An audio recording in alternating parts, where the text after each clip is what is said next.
গাঁও চহৰ জিলা খবৰ ষ্টুডিঅ'ত মস্মিতা গোস্বামী। আজি 4টা সমষ্টিত নিৰ্বাচনী প্ৰচাৰ মুখ্যমন্ত্ৰী ডক্টৰ হিমন্ত বিশ্ব শৰ্মা। প্ৰথমে টংলা সমষ্টিত বিজেপি প্ৰাৰ্থী বিকন চন্দ্ৰ ডেকাৰ হৈ প্ৰচাৰ চলালে মুখ্যমন্ত্ৰীয়ে। টংলা হায়াৰ ছেকেণ্ডেৰী স্কুল খেলপথাৰত অনুষ্ঠিত বিজয় সংকল্প সভাত ভাগ লৈ বিজেপি প্ৰাৰ্থীগৰাকীৰ হৈ চলালে প্ৰচাৰ। তাৰ পিছতে গুৰেশ্বৰ সমষ্টিত বিজেপি প্ৰাৰ্থী ভিক্টৰ দাসৰ হৈ শুক্লাই ষ্টেডিয়ামত অনুষ্ঠিত বিজেপি সংকল্প সভাত ভাগ লয়। ইয়াৰ পিছতে টিহু সমষ্টিত দিনটোৰ তৃতীয়খন বিজয় সংকল্প সভাত অংশ ল'ব মুখ্যমন্ত্ৰীয়ে। টিহুৰ বেলচৰ হায়াৰ ছেকেণ্ডেৰী স্কুল খেলপথাৰত বিজেপি প্ৰাৰ্থী চন্দ্ৰমোহন পাটোৱাৰীৰ হৈ প্ৰচাৰ চলাব মুখ্যমন্ত্ৰীয়ে। টিহুৰ পিছতে হাজো শুৱালকুছি সমষ্টিৰ অগপ প্ৰাৰ্থী প্ৰকাশ দাসৰ হৈ প্ৰচাৰ মুখ্যমন্ত্ৰীৰ। তিনি মুহূৰ্তত গুৰেশ্বৰলৈ লৈ গৈছো মুখ্যমন্ত্ৰীৰ নিৰ্বাচনী প্ৰচাৰ মাজলৈ।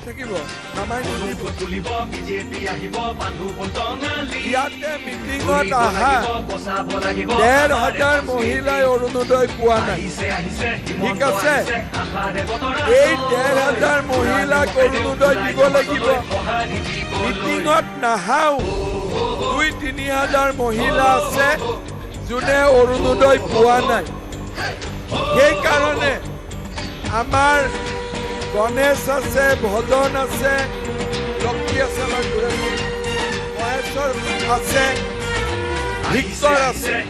ভিক্টৰ, গণেশ, মহেশ্বৰ, ভজন, এই 4জনৰ ভিতৰত মই নতুনকৈ আৰু 10,000 অৰুণোদয় দি দিম।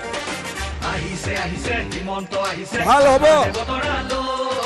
এই যে 10,000 অৰুণোদয় দিম, লোৱা মানুহ কিন্তু নাই, কাৰণ 4,000 মানক দিলে আৰু পাবলগীয়া নাই। বাকী 6,000 কি হ'ব? কি হ'ব 6,000? যাৰ যাৰ ৰেচন কাৰ্ড ডাঙৰ আছে, ৰেচন কাৰ্ডটো ফালি যাব লাগিব। তেতিয়া ঘৰত আৰু এটা পাব। আৰু এটা কি কৰিব লাগিব? গুৰেশ্বৰত ইমান নতুন বোৱাৰী আহিব।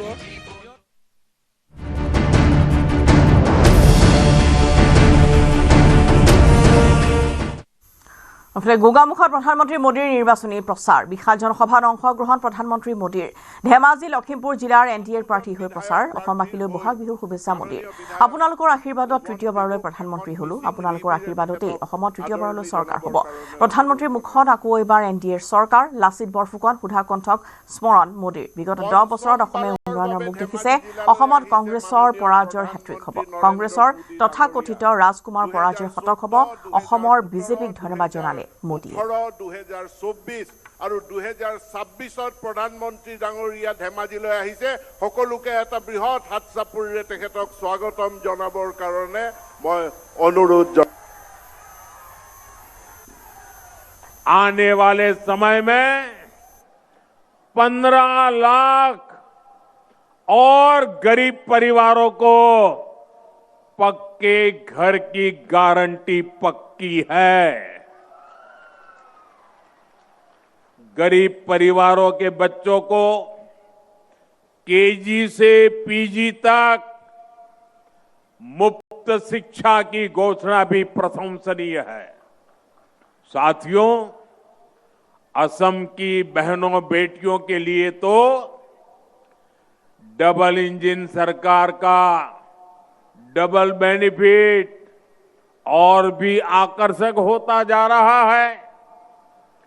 मैं जो आंकड़े बोल रहा हूं याद रखोगे? घर घर बताओगे? हर बूथ में बताओगे? मैं बताता हूं, लखपति दीदी अभियान से असम की बहनों को बहुत लाभ हुआ है। अभी तक असम की करीब 3 लाख बहनें लखपति बाइदो बन चुकी है। जरा मुझे बताइए, कितनी लखपति बाइदो बनी है? 3 लाख। कितनी लखपति बाइदो बनी है? जरा जोर से बताइए, कितनी लखपति बाइदो बनी है? कल असम बीजेपी ने ऐलान किया है कि अब डबल इंजन सरकार 40 लाख बहनों को लखपति बाइदो बनाने के लिए प्रयास करेगी। कितनी? 40 लाख बहनों को, आप सोचिए 40 लाख बहनों को, मतलब 40 लाख घरों में कोई न कोई लखपति दीदी बनने वाली है।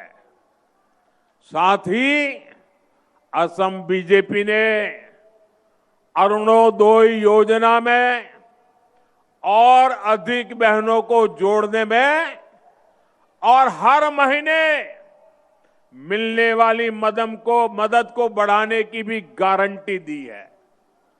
हमारी बेटियों के साथ कोई धोखाधड़ी न कर सके, बेटियों का मान सम्मान और जीवन सुरक्षित रहे, इसके लिए भी अनेक बड़ी घोषणाएं की गई हैं।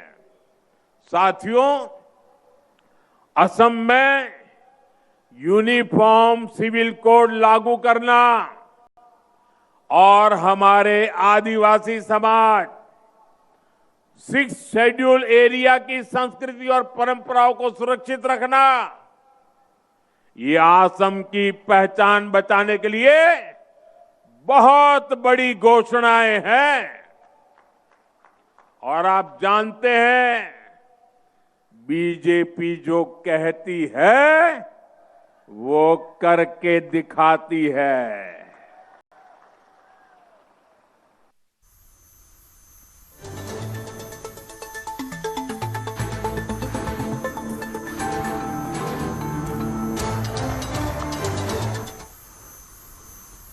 আনফালে নিৰ্বাচনী প্ৰচাৰৰ বাবে নাজিৰাত উপস্থিত কংগ্ৰেছৰ ষ্টাৰ কেম্পেইনাৰ প্ৰিয়ংকা গান্ধী। নিৰ্বাচনী সভাত কংগ্ৰেছ আৰু বিৰোধী ঐক্যৰ প্ৰাৰ্থীৰ হৈ চলালে নিৰ্বাচনী প্ৰচাৰ। নাজিৰা সমষ্টিৰ বিৰোধী দলপতি দেৱব্ৰত শইকীয়াৰ হৈ প্ৰচাৰ। টিংখাঙত কংগ্ৰেছৰ প্ৰাৰ্থী বিপুল গগৈ আৰু খোৱাঙত বিৰোধী ঐক্যৰ উমৈহতীয়া প্ৰাৰ্থী লুৰিণজ্যোতি গগৈৰ হৈ প্ৰচাৰ চলায় প্ৰিয়ংকা গান্ধীয়ে।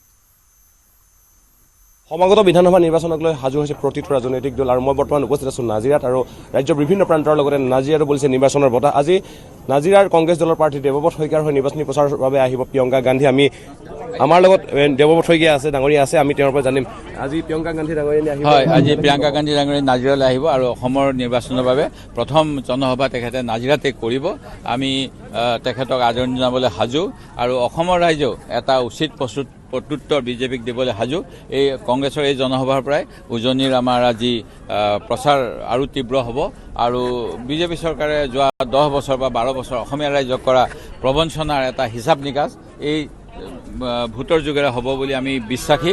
কাৰণ যোৱা সময়ছোৱাত 6 জনগোষ্ঠীক জনজাতিকৰণ হওক, চাহ শ্ৰমিকৰ মজুৰি বৃদ্ধিকৰণে হওক বা অসমীয়া স্কুলক মাধমাৰ হওক বা আমাৰ অসমৰ বিদেশী নাগৰিকৰ অসম চুক্তিক উলংঘা কৰি যি 2018 চনৰ হওক বা 24 চনলৈকে অহা নাগৰিকক অসমৰ তথা ভাৰতীয় নাগৰিকত্ব দিছে, এই গোটেইবিলাকে অসমীয়া ৰাইজক কৰা বঞ্চনা আৰু প্ৰতিবাদ ইয়াৰ এই নিৰ্বাচনী যুঁজতে হ'ব।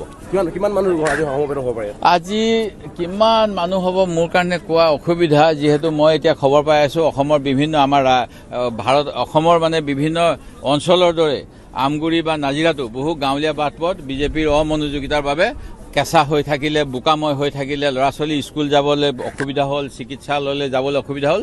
সেই গতিকে কিছুমান মানুহে নিজৰ অঞ্চলৰ পৰা মেজিক বা অন্য গাড়ী মাতিছিলে বুলি শুনিছোঁ, এতিয়া বোলে বোকাত লাগি আছে, তেওঁলোকে কাপোৰ কানি দাঙি ঠেলি আছে। সেই গতিকে কিছু সংখ্যক কমি যাব, কিন্তু বেছি সংখ্যকে আহি আছে। হয়, অখিল গগৈ ডাঙৰীয়াক মই দেখা পাইছোঁ, মই তেখেতক ধন্যবাদ জনাইছোঁ আজি ইয়ালৈ অহাৰ বাবে। তেখেতৰ শিৱসাগৰত তেখেতে যি যুঁজ দিব, এই যুঁজেও অসমীয়া জাতিক এটা বলিষ্ঠ নিৰ্ণায়ক ভূমিকা দিয়াৰ ক্ষেত্ৰত আগন্তুক সময়ত আমাক সহায় কৰিব। হলে বিহালীত উপস্থিত প্ৰধানমন্ত্ৰী নৰেন্দ্ৰ মোদী। বিহালীত বিশাল জনসভাত অংশগ্ৰহণ প্ৰধানমন্ত্ৰী মোদীৰ।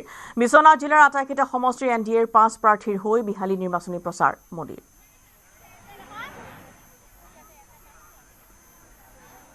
তুষাৰ হাজৰিকা এইখিনি মুহূৰ্তত আছে পোনপটীয়া খবৰ। তুষাৰ, ইতিমধ্যে বিহালীতো দেশৰ প্ৰধানমন্ত্ৰীগৰাকী উপস্থিত হৈছে। গৈ কেনেধৰণৰ প্ৰস্তুতি বা কেনেধৰণৰ জনতাৰ মাজত উৎসাহ বিজেপি সমৰ্থকৰ বিশেষকৈ?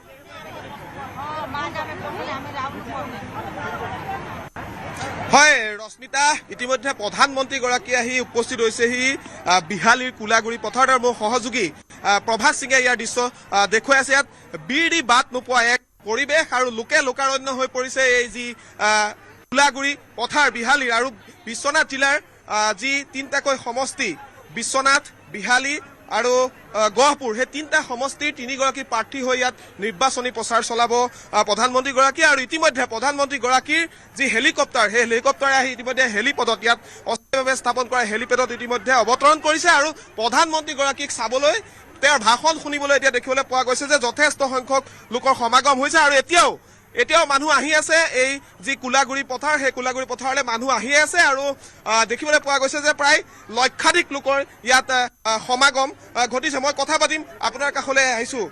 প্ৰধানমন্ত্ৰীগৰাকীয়ে ইতিমধ্যে আহি উপস্থিত হৈছে, আপোনালোক আহিছে, কি আশা লৈ আহিছে? ছাৰৰ আশীৰ্বাদ পাবলৈ আহিছো আৰু ছাৰক চাবলৈ আহিছো। আমাক ছাৰে বহুত হেল্প কৰিছে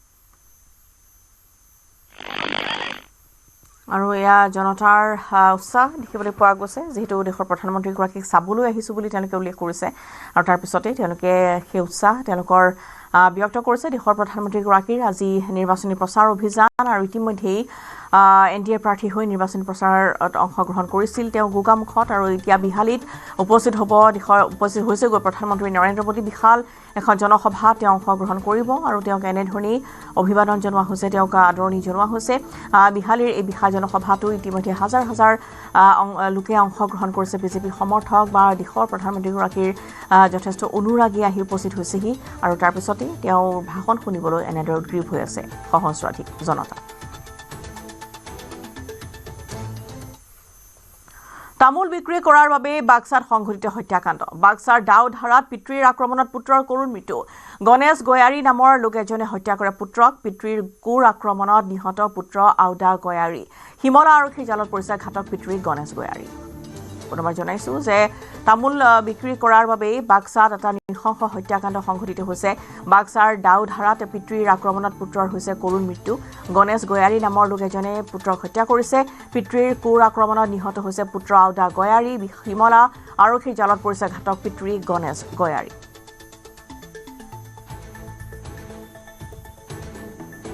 আগত পলাগিয়ন কাইজাটো আমি শুনা পাইছো, গাড়ী ফাইনান্সৰ পইচা দিবা কাৰণে তামোল বিক্ৰী কৰিছে। তামোলটো বোলে আৰু বাপেকে আগতে বিক্ৰী কৰিছিল বোলে, আৰু এইটো বিক্ৰী কৰিব নালাগে এনেকে কৈছিল। এনেকে কোৱাতে আৰু চবে ললাক, এনেকে কোৱাতে আৰু এই গাড়ী ফাইনান্সত দিবা কাৰণে বোলে কিবা কৰি আছে বোলে, বিক্ৰী কৰিছে। খদাল কৈছে, খদাল লগত মাৰছে, মানে মাটি খানবা যাবা ওলছিল বোলে বাপেকে আৰু নিজে আৰু নিচা খাই আহি বাগাত দি থাকি আৰু কিবা কাজিয়া হ'ল। ইয়াতে আৰু তৰ্কাতৰ্কি হোৱাতে ইয়াতে মাৰামাৰি হ'ল আৰু বাপেকে পুতেকত মাৰলাক। আজিৰ পৰা দেশজুৰি আৰম্ভ হ'ল লোকপিয়ল। সুদীৰ্ঘ 16 বছৰৰ পাছত আৰম্ভ হ'ল লোকপিয়ল। প্ৰথমবাৰৰ বাবে দেশত অনুষ্ঠিত হৈছে ডিজিটেল লোকপিয়ল। সম্পূৰ্ণ ডিজিটেলি সম্পন্ন কৰা হ'ব এই লোকপিয়ল। স্বাধীনতাৰ পিছত 8মটো লোকপিয়ল অনুষ্ঠিত হৈছে দেশত। প্ৰথমবাৰৰ বাবে দেশৰ জনতাই লাভ কৰিব স্বগণনাৰ বিকল্প। ক্ষেত্ৰভিত্তিক কাম আৰম্ভ হোৱাৰ পূৰ্বেই প্ৰতিজন নাগৰিকে নিজৰ সবিশেষ দাখিল কৰিব পাৰিব। উদাহৰণস্বৰূপে নতুন দিল্লী পৌৰসভা আৰু দিল্লী কণ্টেইনমেণ্টৰ অধীনৰ অঞ্চলসমূহত প্ৰথম পৰ্যায়ৰ দিন 16 এপ্ৰিলৰ পৰা 15 মে'লৈ নিৰ্ধাৰণ কৰা হৈছে। 1 এপ্ৰিলৰ পৰা 15 এপ্ৰিললৈকে বাসিন্দাসকলৰ বাবে 15 দিনীয়া স্বগণনা উপলব্ধ হ'ব। সবিশেষ দাখিলৰ বাবে উপলব্ধ থাকিব 16টা ভাষা।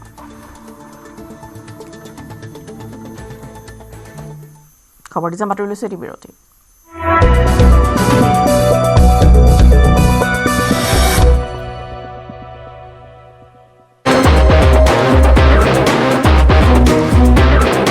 অধিনায়কৰ দায়িত্ব দি সমালোচিত হৈছিল মেনেজমেণ্ট। টছত জয়ী হৈ ফিল্ডিঙৰ সিদ্ধান্ত লোৱাত নাৰাজ ধাৰাভাষ্যকাৰ। বৰ্ষাপাৰাত এটা অনুমান ভুল প্ৰমাণিত। ঘৰৰ মাটিত অধিনায়ক হিচাপে জিলিকিল অসমীয়া ৰিয়ান পৰাগ। নিজৰ ক্ৰিকেটিং কেৰিয়াৰক কঠোৰ পৰিশ্ৰমেৰে গঢ়ি এতিয়া ৰাজস্থান ৰয়েলছৰ নিৰ্ভৰযোগ্য খেলুৱৈ ৰিয়ান পৰাগ। মাজে মাজে অধিনায়কৰ দায়িত্ব পালন কৰি আহিছিল ৰিয়ানে, কিন্তু পূৰ্ণকালীন অধিনায়ক হিচাপে অভিষেক ঘটিল বৰ্ষাপাৰাৰ বিশাল ষ্টেডিয়ামত। ঘৰুৱা দৰ্শকৰ সন্মুখত টছত জয়ী হৈ সিদ্ধান্ত ল'লে প্ৰথমতে ফিল্ডিং কৰিব। লগে লগে সমালোচিত হ'ল ৰিয়ান পৰাগ। ধাৰাভাষ্যকাৰে অনভিজ্ঞ অধিনায়কৰ এয়া সিদ্ধান্ত বুলি কৰিলে কটুক্তি। কিন্তু ৰিয়ান অসমৰ ঘৰুৱা, ৰিয়ানে জানে কিমান উপযোগী বৰ্ষাপাৰা। সকলোৰে সমালোচনাক ওফৰাই দ্বিতীয় অভাৰৰ অন্তিমটো বলতে বিস্ফোৰক সঞ্জু চেমছনৰ উইকেট দখল কৰিলে ৰাজস্থানৰ বলাৰে। ৰিয়ান পৰাগৰ চমকপ্ৰদ ৰণনীতিত ৰণত পৰিল চেন্নাই ছুপাৰ কিংছৰ অধিনায়ক ঋতুৰাজ গাইকোৱাড। তৃতীয় অভাৰৰ অন্তিমটো বলত অধিনায়কৰ পতনৰ পাছত চতুৰ্থ অভাৰৰ প্ৰথমটো বলতে পতন ঘটিল নৱতম চাঞ্চল্য আয়ুষ মাহাত্ৰেৰ। প্ৰথম 5 অভাৰত কৌশলী ক্ৰিকেটেৰে ৰাজস্থান ৰয়েলছে দখল কৰিলে 3টা গুৰুত্বপূৰ্ণ উইকেট। 19 অভাৰ 4টা বলতে আটাইকেইটা উইকেট হেৰুৱালে চেন্নাই ছুপাৰ কিংছে। দ্বিতীয় ইনিংছত বেটিং যে দলৰ সহায়ক হ'ব সেই উত্তৰো থিতাতে লাভ কৰিলে সমালোচকে। মাত্ৰ 2টা উইকেট হেৰুৱাই ৰাজস্থান ৰয়েলছে সংগ্ৰহ কৰিলে প্ৰয়োজনীয় 128 ৰান। ৰিয়ানৰ বেটৰ পৰা আহিল 14 ৰানৰ বৰঙণি। ঘৰুৱা খেলপথাৰত অধিনায়ক হিচাপে অভিষেক ঘটা ৰিয়ানৰ ক্ষেত্ৰত ভিন্নজনে কৰিছে সমালোচনা, কিন্তু সেই সমালোচকৰ মুখ বন্ধ হোৱাকৈ জয়েৰে প্ৰত্যুত্তৰ দিছে ৰিয়ানে। বিজয়ীৰ খিতাপ দখলৰ লক্ষ্য লৈ খেলপথাৰত নামিছে ৰিয়ানৰ ৰাজস্থান। লক্ষণীয় হ'ব কিদৰে অক্ষুণ্ণ ৰ'ব ধাৰাবাহিকতা। News desk report, news 18 Assam north ইষ্ট।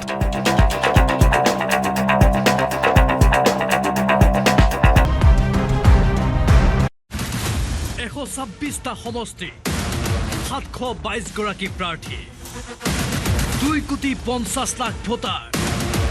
ৰাজ্যৰ ইমূৰৰ পৰা সিমূৰলৈ নিৰ্বাচনৰ বতাহ। ৰথী মহাৰথীৰ পৰা আৰম্ভ কৰি ৰণক্ষেত্ৰত নতুন আৰু যুৱ প্ৰাৰ্থীৰ ভিৰ। শাসক বিৰোধীৰ ৰণনীতি আৰু কূটনীতিৰ মহাযুদ্ধ। ভোটাৰৰ মনৰ বতৰা, প্ৰাৰ্থীৰ লৰা ধপৰা। আকাশত হেলিকপ্টাৰৰ পৰা ৰাজপথৰ বিশাল সমদললৈ, উদাত্ত ভাষণৰ পৰা তীক্ষ্ণ আক্ৰমণলৈ। বিধানসভা নিৰ্বাচনৰ প্ৰতিটো খবৰ প্ৰথম আৰু সবিশেষ কেৱল নিউজ 18 অসম নৰ্থ ইষ্ট। মহাসংগ্ৰাম 2026 Presented by Star Cement, co-powered by Everyday Spice, technology partner Data Mission.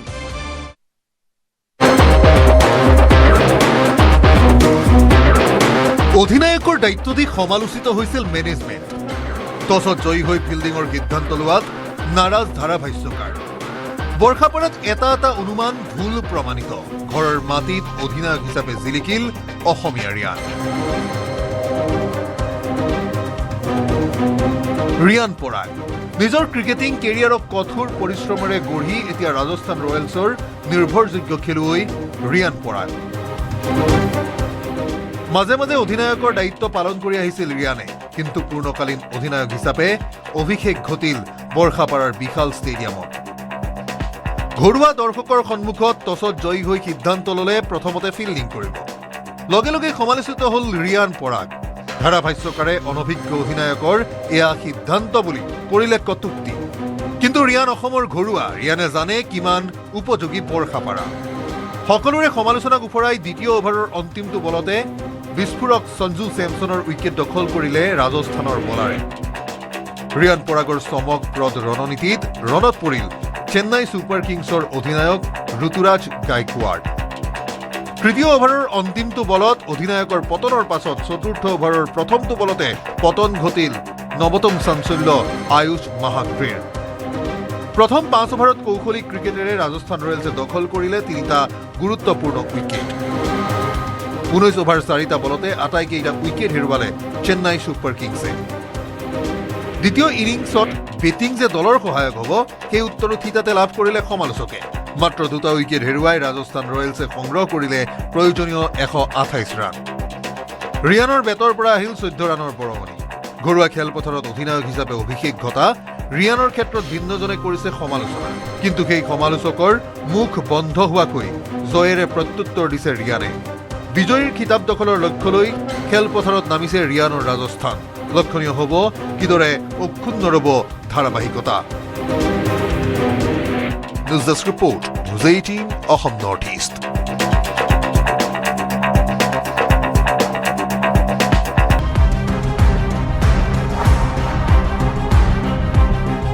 অসমত বলবৎ হ'ব সম নাগৰিক সংহিতা।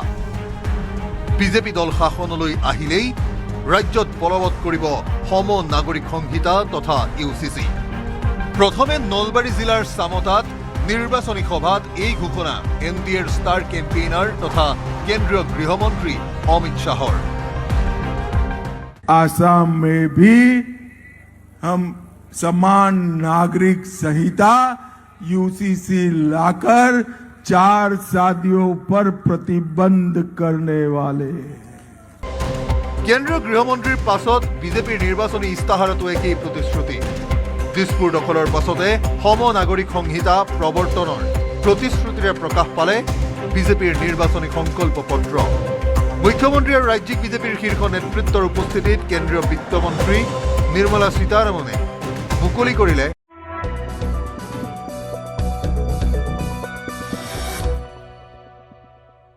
আৰু ইতিমধ্যে বিহালী আহি উপস্থিত হৈছে দেশৰ প্ৰধানমন্ত্ৰী নৰেন্দ্ৰ মোদী আমি এইখিনি মুহূৰ্তত পোনপটীয়াকৈ বিহালীলৈ লৈ যাম ইতিমধ্যে মোদীময় অসম আৰু সমান্তৰালভাৱে দেখিবলৈ পোৱা গৈছে যে গোগামুখ আৰু বিহালীত দুখনকৈ বিশাল জনসভাত অংশগ্ৰহণ কৰিছে আৰু মোদীৰ এই আগমন জনতাৰ মাজত উৎসাহ বিজেপি সমৰ্থকৰ মাজত বিশেষকৈ মহিলাসকল যুৱতীসকল সকলো পুৰুষ মহিলা সমন্বিত সকলো বিজেপি সমৰ্থিত লোক তাত দেখিবলৈ পোৱা গৈছে অনুৰাগী যথেষ্ট সংখ্যক দেশৰ প্ৰধানমন্ত্ৰীগৰাকী বিহালীত এই পোনপটীয়া সম্প্ৰচাৰ দেশৰ প্ৰধানমন্ত্ৰী আহি উপস্থিত হৈছেহি ধেমাজি গোগামুখত নিৰ্বাচনী প্ৰচাৰ অভিযানৰ পিছতে বৰ্তমান বিহালীত প্ৰধানমন্ত্ৰী নিৰ্বাচনী প্ৰচাৰ অভিযান নিৰ্বাচনলৈ মাজত মাত্ৰ 7টা দিন তাৰ মাজতে কেইবাখনো বিশাল জনসভাত অংশগ্ৰহণ কৰিব আকৌ 6 এপ্ৰিলত আহিব উজনিলৈ সাংসদ মহোদয়ে সম্বৰ্ধনা জনাব অসমীয়া স্বাভিমান এখনি এৰিয়া চাদৰেৰে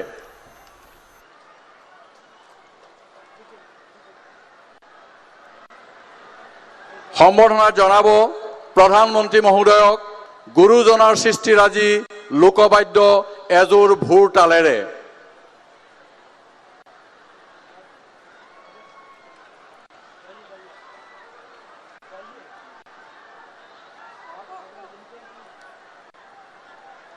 সম্বৰ্ধনা জনাব এখনি গামোচাৰে বিজেপি জিলা সভাপতি শ্ৰী অসীম কুমাৰ দাস ডাঙৰীয়াই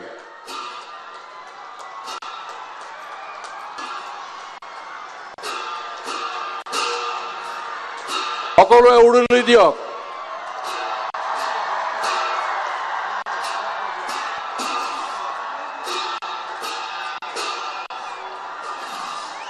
ইয়াৰ পাছতে সম্বৰ্ধনা জনাব বিহালী বিধানসভা সমষ্টিৰ ভাৰতীয় জনতা পাৰ্টিৰ মিত্ৰজোঁটৰ প্ৰাৰ্থী শ্ৰী মুনীন্দ্ৰ দাস ডাঙৰীয়াই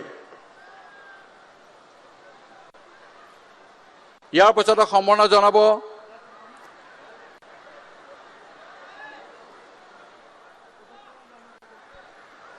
এতিয়া মাননীয় ৰাজ্যিক সভাপতি শ্ৰীযুত দিলীপ শইকীয়া ডাঙৰীয়াক উপস্থিত ৰাজ্যক সম্বোধি আদৰণি ভাষণ প্ৰদান কৰিবৰ কাৰণে অনুৰোধ জনালো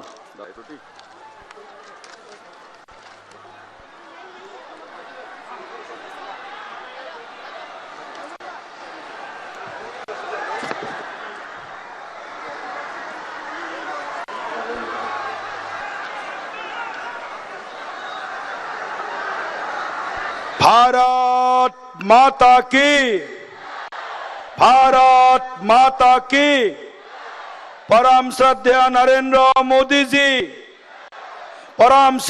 नरेंद्र मोदी जी मंच पे विराजमान विश्व के लोकप्रिय नेता भारत के यशस्वी प्रधानमंत्री गांव गरीब किसान के त्राणकर्ता परम श्रद्धेय नरेंद्र मोदी जी को आज यहाँ बाबा विश्वनाथ के पावन पवित्र भूमि में विश्वनाथ जिले के तीनों विधानसभा समष्टि से आए हुए लोगों के ओर से बहुत बहुत अभिनंदन बधाई और आपको स्वागत करता हूँ हमारे बीच में उपस्थित हमारे মাজত उपस्थित श्रद्धेय रंजित दत्तांगरिया हमारे মাজত उपस्थित तीनोगराकी प्रार्थी श्री पल्लव लोचन दास डांगरिया श्री मंजित दास डांगरिया श्री उत्पल बरा डांगरिया और अहोम गण परिषद दलर सम्मानीय ज्येष्ठ नेता हाजरिका डांगरिया प्रमुखे मंचर उपविष्ट परम श्रद्धार विशिष्ट व्यक्तिসকল आमार सम्मानीय बर्तमान विधायकসকল और श्रद्धार राइज आमी सकलोए এবাৰ থিয় হৈ আমাৰ সকলোৰে মৰমৰ প্ৰধানমন্ত্ৰী শ্ৰদ্ধেয় নৰেন্দ্ৰ মোদী ডাঙৰীয়াক এটা বিৰাট হাত চাপৰিৰে স্বাগত বিহালীলৈকে বিশ্বনাথলৈকে এবাৰ হাত চাপৰি অলপ বজাই থাকিব। এই আমাৰ সকলোৰে মৰমৰ অসমৰ উত্তৰ পূৰ্বাঞ্চলৰ সুহৃদ অভিভাৱক শ্ৰদ্ধেয় নৰেন্দ্ৰ মোদী ডাঙৰীয়া, মই বহুত বিশেষ কথা নকওঁ, এটা অনুৰোধ জনাম। আদৰণীয় প্ৰধানমন্ত্ৰী নৰেন্দ্ৰ মোদী ডাঙৰীয়াৰ নেতৃত্বত যোৱা প্ৰায় 11টা বছৰ অসমে চতুৰ্দিশ বিকাশৰ আগলৈ আগবাঢ়িছে। মাননীয় প্ৰধানমন্ত্ৰী ডাঙৰীয়াৰ আশীৰ্বাদত আজি ব্ৰহ্মপুত্ৰৰ উত্তৰ পাৰ আজি সকলো দিশত আজি উজ্বলি উঠিছে। অসমৰ বিভিন্ন প্ৰান্তৰ গাঁৱত বাস কৰা, ভিতৰুৱা অঞ্চলত বাস কৰা, চাহ বাগিচা অঞ্চলত বাস কৰা, চহৰত বাস কৰা সৰ্বস্তৰৰ জনগণৰ বাবে প্ৰধানমন্ত্ৰী ডাঙৰীয়াই বিগত প্ৰায় 11.5 বছৰ 12টা বছৰে অসমক যি মৰম দিলে তাৰ মাত্ৰ এটা উদাহৰণ আপোনালোকৰ আগত ব্যক্ত কৰিব বিচাৰিছো। প্ৰধানমন্ত্ৰী শ্ৰদ্ধেয় নৰেন্দ্ৰ মোদী ডাঙৰীয়াই যোৱা 10টা বছৰত অসমক 9 লাখ কোটি টকা দি অসমৰ উত্তৰণৰ বাবে যি তেখেতে আমাক আশীৰ্বাদ দিছে আমি পাহৰিব নোৱাৰো। কংগ্ৰেছ চৰকাৰ যেতিয়া আছিল অসমত, কংগ্ৰেছ চৰকাৰৰ 10 বছৰৰ কাৰ্যকালত অসমে মাত্ৰ লাভ কৰিছিল 1.70 লাখ কোটি টকা, কিন্তু আমাৰ প্ৰধানমন্ত্ৰী ডাঙৰীয়াই প্ৰায় 5 গুণ বেছি ধন আমাক অসমক প্ৰদান। অধিনায়কৰ দায়িত্ব দি সমালোচিত হৈছিল মেনেজমেণ্ট। টছত জয়ী হৈ ফিল্ডিঙৰ সিদ্ধান্ত লোৱাত নাৰাজ ধাৰাভাষ্যকাৰ। বৰ্ষাপাৰাত এটা অনুমান ভুল প্ৰমাণিত। ঘৰৰ মাটিত অধিনায়ক হিচাপে জিলিকিল অসমীয়া ৰিয়ান পৰাগ। নিজৰ ক্ৰিকেটিং কেৰিয়াৰক কঠোৰ পৰিশ্ৰমেৰে গঢ়ি এতিয়া ৰাজস্থান ৰয়েলছৰ নিৰ্ভৰযোগ্য খেলুৱৈ ৰিয়ান পৰাগ। মাজে মাজে অধিনায়কৰ দায়িত্ব পালন কৰি আহিছিল ৰিয়ানে, কিন্তু পূৰ্ণকালীন অধিনায়ক হিচাপে অভিষেক ঘটিল বৰ্ষাপাৰাৰ বিশাল ষ্টেডিয়ামত। ঘৰুৱা দৰ্শকৰ সন্মুখত টছত জয়ী হৈ সিদ্ধান্ত ল'লে প্ৰথমতে ফিল্ডিং কৰিব। লগে লগে সমালোচিত হ'ল ৰিয়ান পৰাগ। ধাৰাভাষ্যকাৰে অনভিজ্ঞ অধিনায়কৰ এয়া সিদ্ধান্ত বুলি কৰিলে কটুক্তি। কিন্তু ৰিয়ান অসমৰ ঘৰুৱা, ৰিয়ানে জানে কিমান উপযোগী বৰ্ষাপাৰা। সকলোৰে সমালোচনাক উফৰাই দ্বিতীয় অভাৰৰ অন্তিমটো বলতে বিস্ফোৰক সঞ্জু চেমছনৰ উইকেট দখল কৰিলে ৰাজস্থানৰ বলাৰে। ৰিয়ান পৰাগৰ চমকপ্ৰদ ৰণনীতিত ৰণত পৰিল চেন্নাই ছুপাৰ কিংছৰ অধিনায়ক ঋতুৰাজ গায়কোৱাড। তৃতীয় অভাৰৰ অন্তিমটো বলত অধিনায়কৰ পতনৰ পাছত চতুৰ্থ অভাৰৰ প্ৰথমটো বলতে পতন ঘটিল নৱতম চাঞ্চল্য আয়ুষ মাহাত্ৰেৰ। প্ৰথম 5 অভাৰত কৌশলী ক্ৰিকেটেৰে ৰাজস্থান ৰয়েলছে দখল কৰিলে 3টা গুৰুত্বপূৰ্ণ উইকেট। 19 অভাৰ 4টা বলতে আটাইকেইটা উইকেট হেৰুৱালে চেন্নাই ছুপাৰ কিংছে। দ্বিতীয় ইনিংছত বেটিং যে দলৰ সহায়ক হ'ব সেই উত্তৰো থিতাতে লাভ কৰিলে সমালোচকে। মাত্ৰ 2টা উইকেট হেৰুৱাই ৰাজস্থান ৰয়েলছে সংগ্ৰহ কৰিলে প্ৰয়োজনীয় 128 ৰান। ৰিয়ানৰ বেটৰ পৰা আহিল 14 ৰানৰ বৰঙণি। ঘৰুৱা খেলপথাৰত অধিনায়ক হিচাপে অভিষেক ঘটা ৰিয়ানৰ ক্ষেত্ৰত ভিন্নজনে কৰিছে সমালোচনা, কিন্তু সেই সমালোচকৰ মুখ বন্ধ হোৱাকৈ জয়েৰে প্ৰত্যুত্তৰ দিছে ৰিয়ানে। বিজয়ীৰ খিতাপ দখলৰ লক্ষ্য লৈ খেলপথাৰত নামিছে नरेंद्र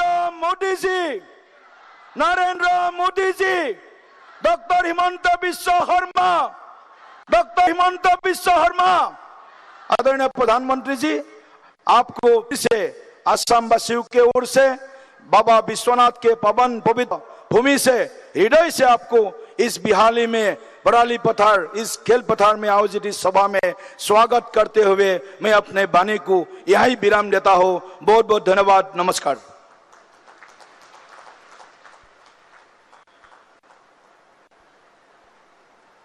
ৰাজ্যিক সভাপতি মহোদয়ক ধন্যবাদ জনালো। এতিয়া আমি অতি আগ্ৰহেৰে বাট চাই থকা আমাৰ উপস্থিত থকা যশস্বী প্ৰধানমন্ত্ৰী মহোদয়ক তেখেতৰ বহুমূলীয়া ভাষণ প্ৰদান কৰিবৰ কাৰণে আমি অনুৰোধ জনাইছো।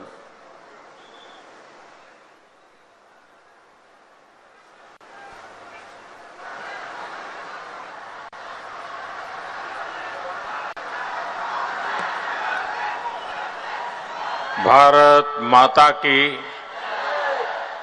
भारत माता की, भारत माता की जय गुरु शंकर, जय गुरु शंकर।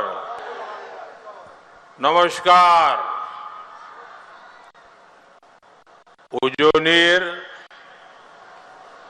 रायजे मरम आरु श्रद्धा जनाइछु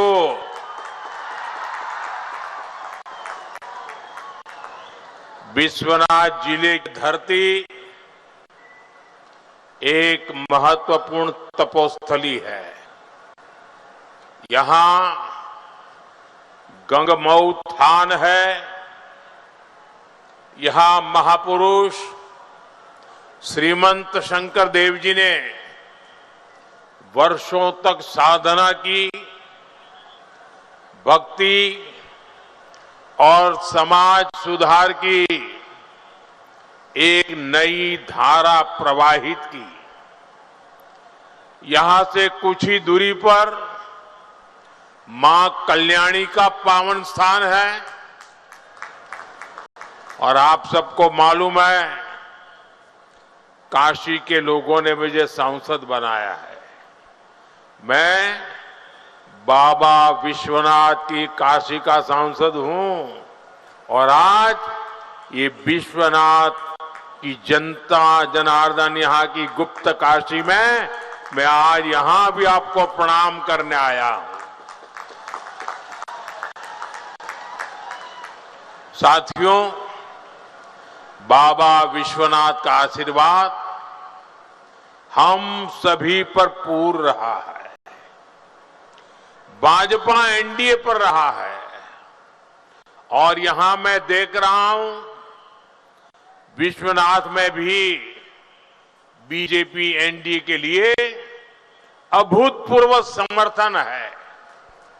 ये हुजूम, ये उत्साह एक ही बात स्पष्ट कर रहा है, एक ही उद्घोष कर रहा है, आको ए बार, आको ए बार, आको ए बार, आको ए बार बीजेपी सरकार, आको ए बार एनडीए सरकार। साथियों, ये दिल्ली में बैठे हुए लोगों के दिमाग में बैठ नहीं सकता है। मेरी नजर जहां पहुंचे मैं लोग ही लोग देख रहा हूं जी। और ये एक जिले की रैली है। पिछले 20 साल में, मैं दावे से कहता हूं, पिछले 20 साल में कांग्रेस ने पूरे हिंदुस्तान के लोगों को इकट्ठा करके भी इतनी बड़ी रैली नहीं कर पाए होंगे। मैं कांग्रेस वालों को चैलेंज करता हूं, ये जो जनसलाब है, एक बार वो ताकत हो तो पूरे हिंदुस्तान को इकट्ठा करके दिखा दे। इतना बड़ा मैं सोच नहीं सकता हूं कि एक जिले से इतनी बड़ी तादाद में लोग हमें आशीर्वाद देने आए। ये बहुत बड़ी बात है। मैं इस बार एनडीए के जितने कैंडिडेट हैं, इनको जरा आगे आने लिए कह रहा हूं। सारे उम्मीदवार आगे आ जाए। जो इस बार चुनाव लड़ रहे हैं, सबके सब एनडीए के, देखिए 3 उम्मीदवार और इतनी बड़ी जनसभा। मैं 1 मिनट इन तीनों से फोटो निकलवा करके आता हूं।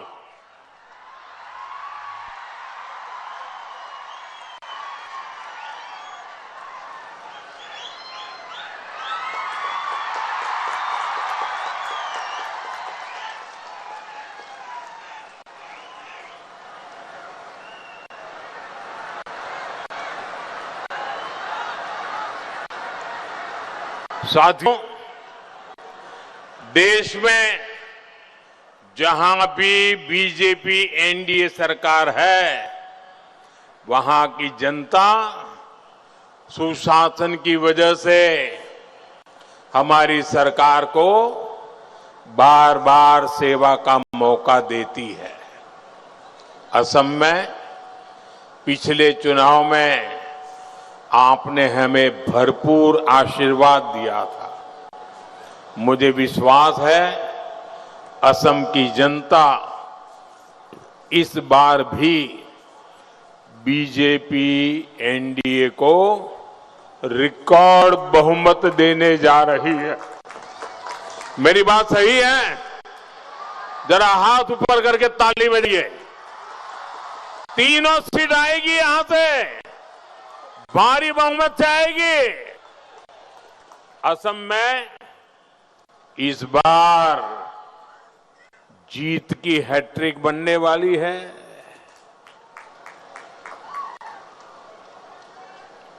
देश की जनता ने, असम की जनता ने आप सबके आशीर्वाद से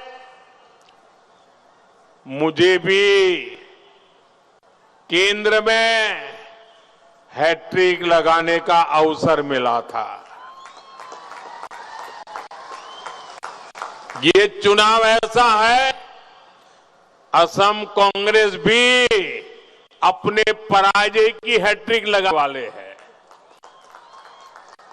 और इतना ही नहीं, जब इस चुनाव के नतीजे आएंगे तब तक ये जो शाही परिवार के नामदार है ना, ये दिल्ली में जो एक शाही परिवार है, उस शाही परिवार के नामदार है, ये नामदार पराजय की सेंचुरी लगाने वाले हैं।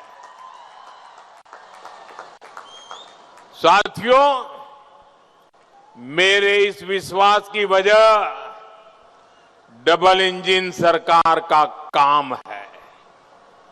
यहां इतनी सारी बहनें आई हैं। बीते 10-11 सालों में महिलाओं की सुरक्षा हो या महिलाओं की कमाई की बात हो, महिलाओं की पढ़ाई की बात हो, हर स्तर पर अभूतपूर्व काम हुआ है।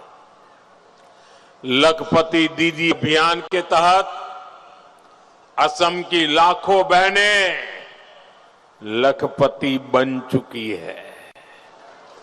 और अभी जो संकल्प पत्र हम असम बीजेपी ने जारी किया है, उसमें घोषणा की गई है कि आने वाले समय में 40 लाख बहनों को लखपति दीदी बनाएंगे। 40 लाख बहनें, यानी असम के 40 लाख परिवारों में लखपति दीदी होगी। आप सोचिए गांव की अर्थव्यवस्था में कितना बड़ा बदलाव आने वाला है। इतना ही नहीं, असम बीजेपी ने अरुणोदय स्कीम का दायरा बढ़ाने की भी घोषणा की है। इससे लाखों बहनों को बहुत फायदा होगा। केंद्र सरकार की मुद्रा योजना से भी बहुत बड़ी संख्या में बहनों को बैंकों से सस्ते और आसान लोन मिल रहे हैं।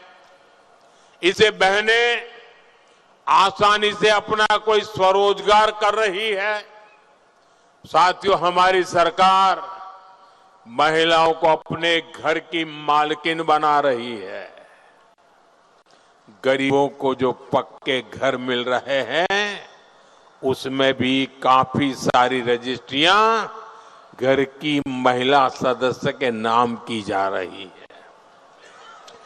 अभी तक असम में 22 लाख परिवारों को पक्के घर मिल चुके हैं। ये आंकड़ा आपको याद रहेगा? जरा बताइए ना, याद रहेगा? मैं दोबारा बताता हूं। 22 लाख परिवारों को पक्के घर मिले हैं। कितने? जरा जोर से बोलिए, कितने? कितने? 22 लाख परिवार। सोचिए, और असम बीजेपी आने वाले समय में 15 लाख और गरीब परिवारों के घर का सपना पूरा करने जा रही है। आप मेरा एक काम करेंगे, जरा हाथ ऊपर करके मेरा एक काम करेंगे, पक्का करेंगे। देखिए, आप इस चुनाव प्रचार में जाएंगे, बूथ में जाएंगे और किसी का घर कच्चा है, कोई अगर झोपड़ी में रहता है, कोई फुटपाथ पे रहता है, तो उसको जाकर के बताना कि मोदी जी ने वादा किया है कि आपका घर भी पक्का बन के रहेगा। मेरे लिए आप ही मोदी है। आप अगर जाके मेरी तरफ से बताएंगे, जो भी गरीब है उनको वादा करके आ जाइए, आप जो वादा करके आएंगे मैं पूरा कर दूंगा। साथियों, ये जो पक्के घर बनेंगे ना, अनेक घर महिलाओं के नाम पर बनेंगे। घर हो, टॉयलेट हो, बिजली, पानी और गैस का कनेक्शन हो, ऐसी सारी सुविधाओं से असम की बहनों का जीवन बदल रहा है। साथियों, विकसित असम के निर्माण में हमारे नौजवानों की बहुत बड़ी भूमिका है। इसके लिए असम में अच्छी सड़कों की, अच्छे ब्रिज की और आधुनिक रेलवे कनेक्टिविटी की बहुत जरूरत है। इससे खेती को भी फायदा होता है, उद्योगों के लिए भी आसानी होती है और टूरिज्म भी बढ़ता है। यही वो सेक्टर है जिसमें बहुत बड़ी मात्रा में नौजवान के लिए, बेटे बेटियों के लिए रोजगार बनते हैं। साथियों, 10 साल पहले तक जब कोई आसाम आता था तो असम की बदहाली को देखकर हैरान होते थे। आज असम की कनेक्टिविटी को देखकर लोग खुशियों से भर जाते हैं। एक सकारात्मक हैरानी होती है। अभी कुछ ही समय पहले दुनिया ने असम का वो हाईवे भी देखा है, याद है आपको?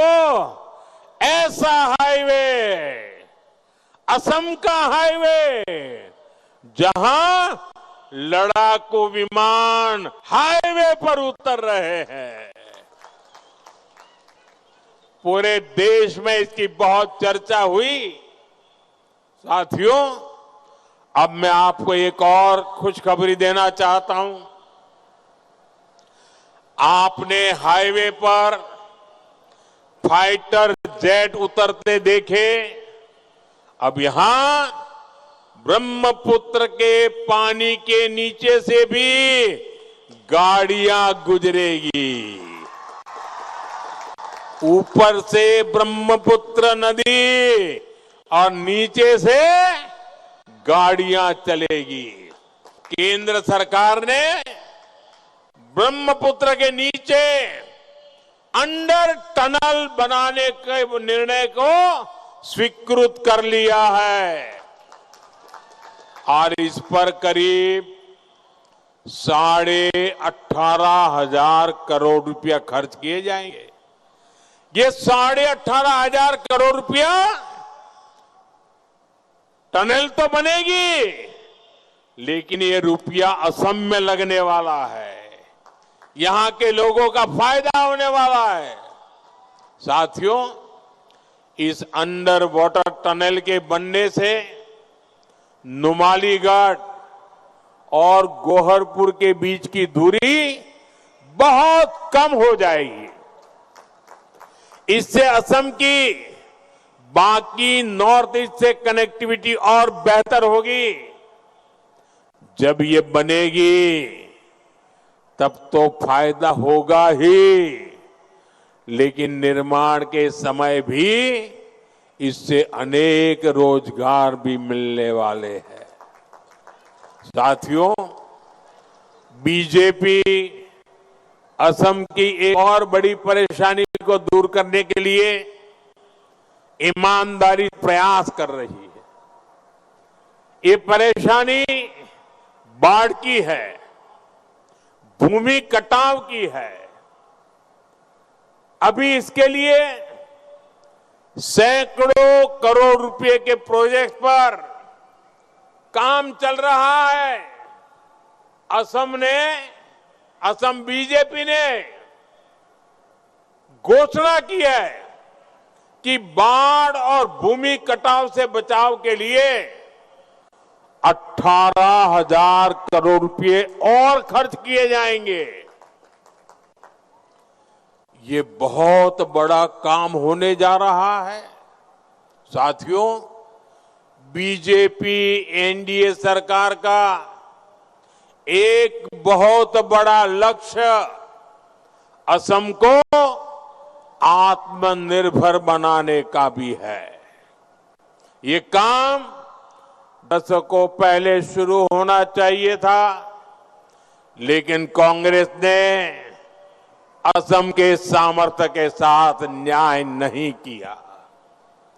आज हमारी सरकार असम के सामर्थ्य को असम के विकास में लगा रही है। जैसे पेट्रोलियम सेक्टर है, बीते एक दशक में असम में पेट्रोलियम और पेट्रोकेमिकल उद्योगों को हमने बहुत बदल दिया है। मुझे ये बताते हुए बहुत गर्व है कि आज असम कच्चे तेल के उत्पादन में नए रिकॉर्ड बना रहा है। पेट्रोल, डीजल और गैस का उत्पादन बहुत अधिक बढ़ रहा है। आज जब दुनिया भर में तेल और गैस का संकट है, तब असम भारत को बहुत बड़ी ताकत दे रहा है।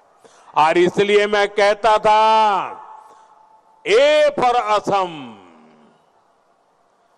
अल्फाबेट का ए असम का ए। साथियों, पूरा देश जानता है कि कांग्रेस विकास विरोधी है। कांग्रेस आजाद भारत में भ्रष्टाचार की जननी है। लेकिन असम में तो कांग्रेस ने ऐसे पाप किए हैं जो सिर्फ आप जानते हैं, असम की जनता जानती है। कांग्रेस ने असम की आत्मा, असम की शान, पहचान और सुरक्षा से खिलवाड़ किया है। साथियों, आजादी के बाद से ही कांग्रेस ने सत्ता के लिए असमिया पहचान को दांव पर लगाया है। कांग्रेस ने असम के हितों से हमेशा समझौता ही किया है। कांग्रेस का सबसे बड़ा पाप घुसपैठियों को मुख्य धारा में शामिल करने का रहा है। अपनी सत्ता को बचाए रखने के लिए कांग्रेस ने यहां ये अवैध कब्जे होने दिए। बाहर से लोग आते थे और जहां मर्जी बस्ती बसा लेते थे। देखते ही देखते असम की लाखों बीघा जमीन अवैध कब्जे तहत चली गई। साथियों, यहां जो हमारा सत्र है, नामघर है, ये हमारी आस्था के स्थान है। लेकिन कांग्रेस ने असम के अलग अलग जिलों में सत्र की हजारों बीघा भूमि पर अवैध कब्जे होने दिए। वोट बैंक को बचाने के लिए अवैध कब्जे होने दिए। जहां कीर्तन, बोरगीत और भागवत से समाज का जुड़ाव होता, वहां कांग्रेस ने घुसपैठियों को बसा दिया। आज बीजेपी सरकार अवैध कब्जों के खिलाफ एक्शन ले रही है। बीते सालों में सत्र से जुड़ी ऐसी हजारों बीघा जमीन से अवैध कब्जे हटाए हैं। साथियों, कांग्रेस की दुर्नीति ने असम की शान, यहां की सेंचुरी को, जंगलों को और एक सिंग वाले राइनो तक को नहीं छोड़ा। लाओ खोवा बुराचापोरी में क्या हालत थी, ये आप सभी ने देखा है। लाओ खोवा बुराचापोरी सेंचुरी अभी राइनो का घर हुआ करता था। कांग्रेस ने राइनो का घर छीनकर अपने वोट बैंक को दे दिया। इसलिए यहां राइनो को देखने के लिए लोग तरस गए। इसका सीधा असर टूरिज्म पर पड़ा, आपकी रोजी रोटी पर पड़ा, आपके रोजगार पर पड़ने लगा। साथियों, आपने बीजेपी एनडीए सरकार बनाई और हमारी सरकार ने अवैध कब्जे को हटाया। अब 40 साल बाद इस सेंचुरी में फिर से एक सिंग वाले राइनो दिखने लगे हैं। ये सिर्फ घुसपैठियों से जमीन वापस लेने का अभियान नहीं है, ये असम की पहचान, असम की परंपरा और प्रकृति को घुसपैठियों से बचाने का अभियान है।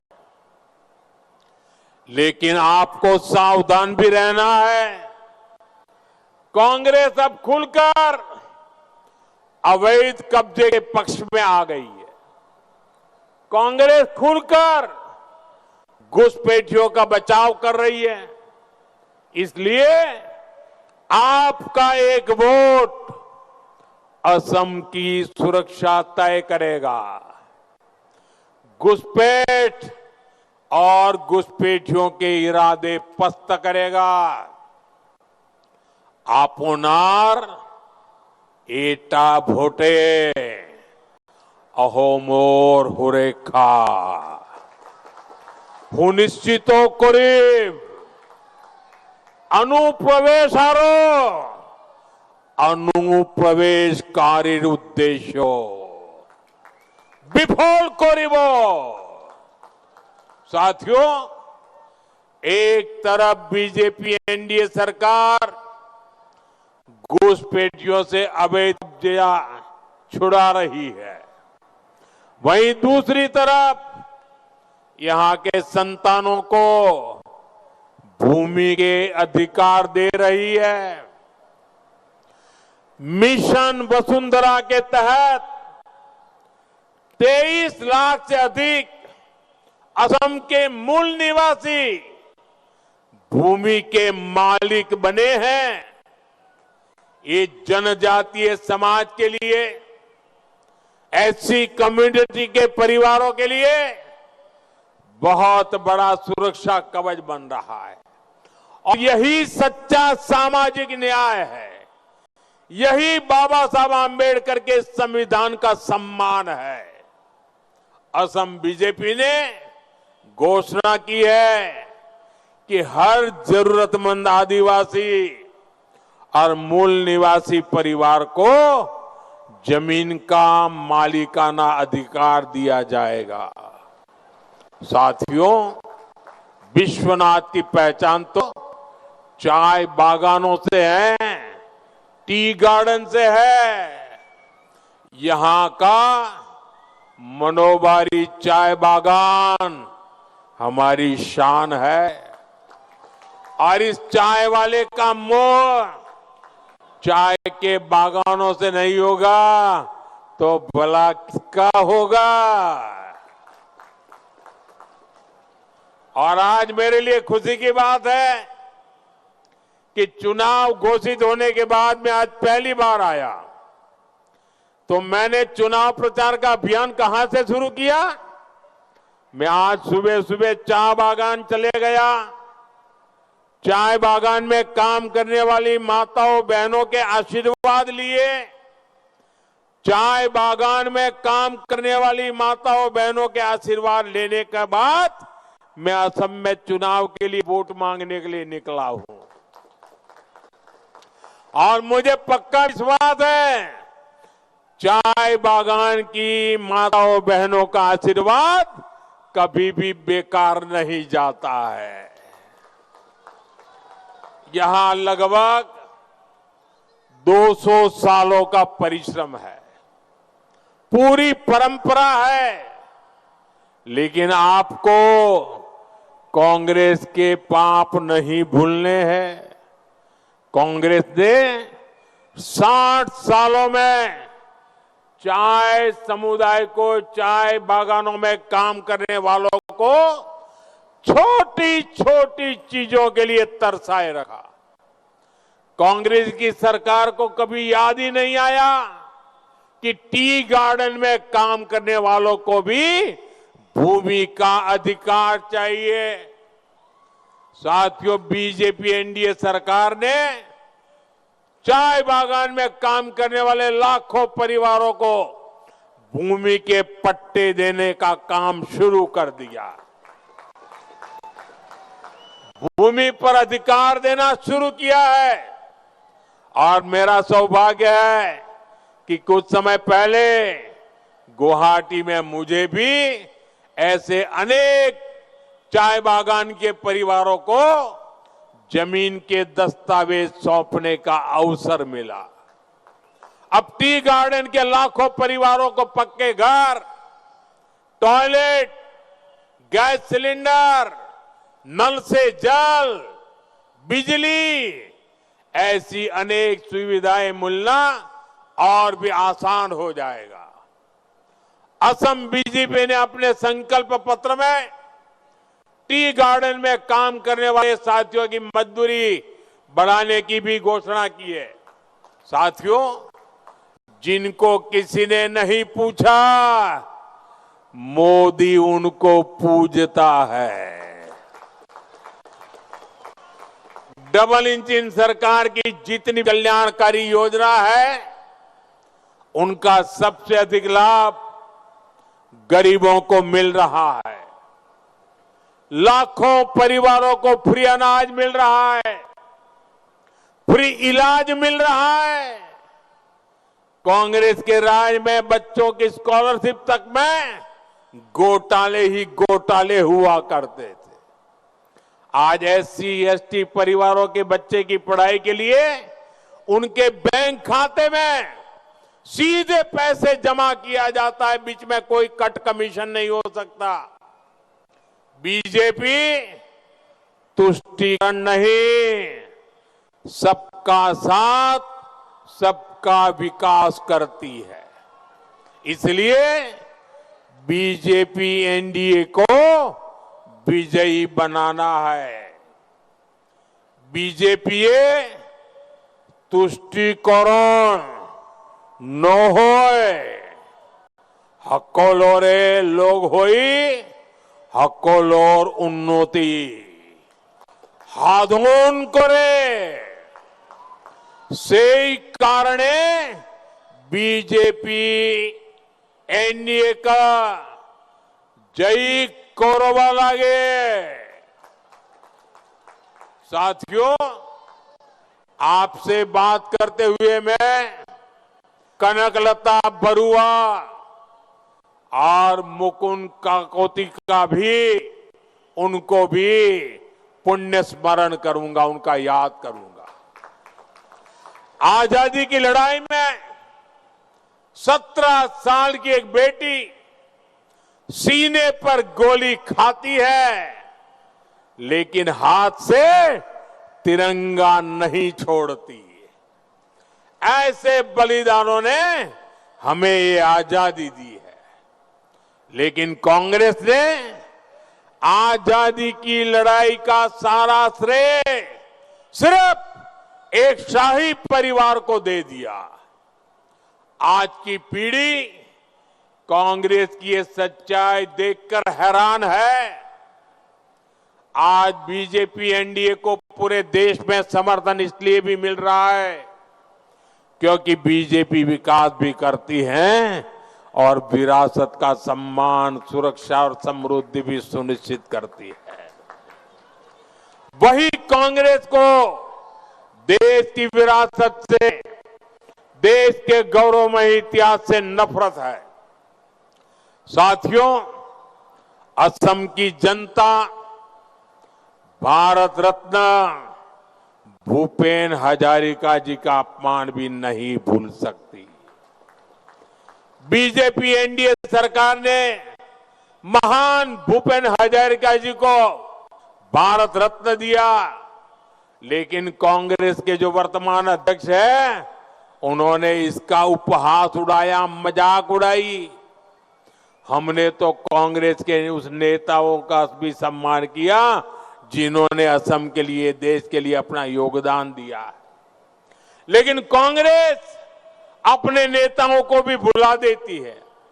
आप याद कीजिए, बाबू छबीलाल उपाध्याय जी असम कांग्रेस के अध्यक्ष थे, उनका इतना बड़ा योगदान, लेकिन कांग्रेस ने उनको भी दरकिनार कर दिया। साथियों, यह हमारी सरकार है जिसने उनके नाम पर इंजीनियरिंग कॉलेज का नामकरण किया।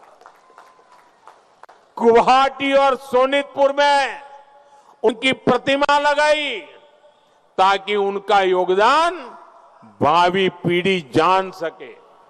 साथियों, बीते 10-11 वर्षों में बीजेपी एनडीए सरकार ने असम के, नॉर्थ ईस्ट के अनेक लोगों को पद्म पुरस्कार से सम्मानित किया।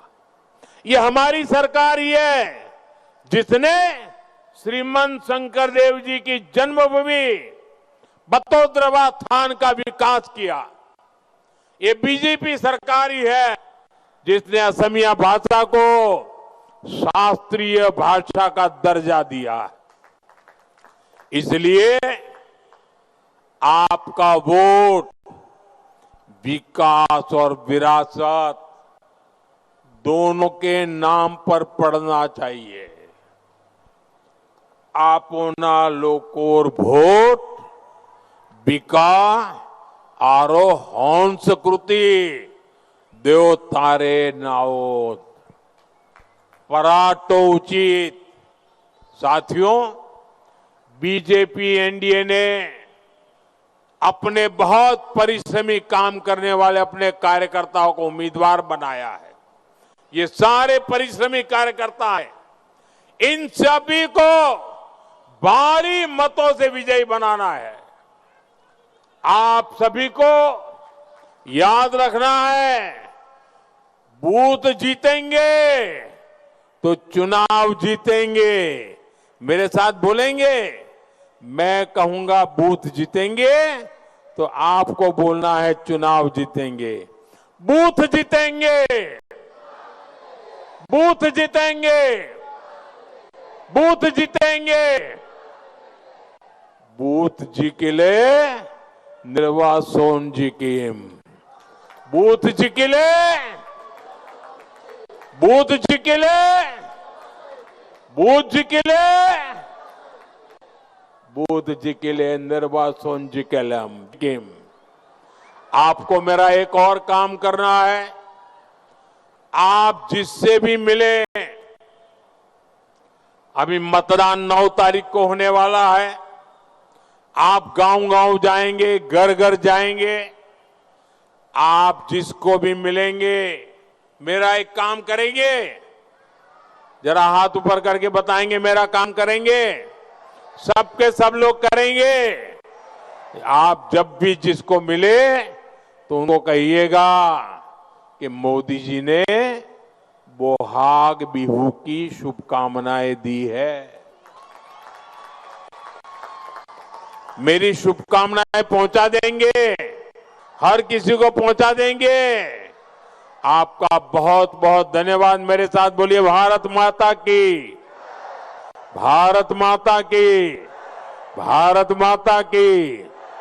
वंदे वंदे वंदे वंदे वंदे वंदे वंदे वंदे वंदे वंदे वंदे वंदे वंदे वंदे।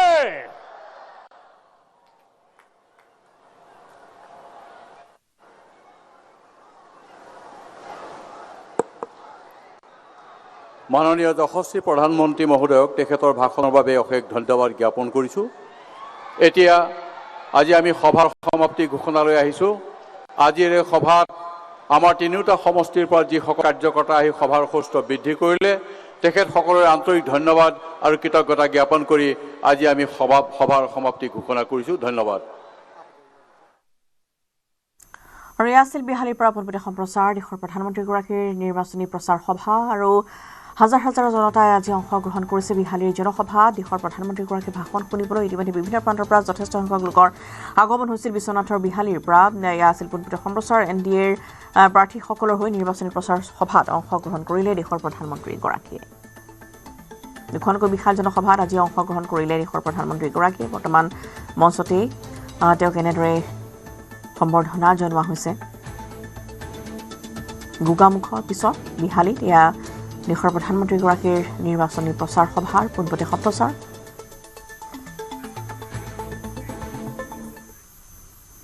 খবৰ হিচাপ সময় হৈছে বিৰতিৰ। 126টা সমষ্টি 722 গৰাকী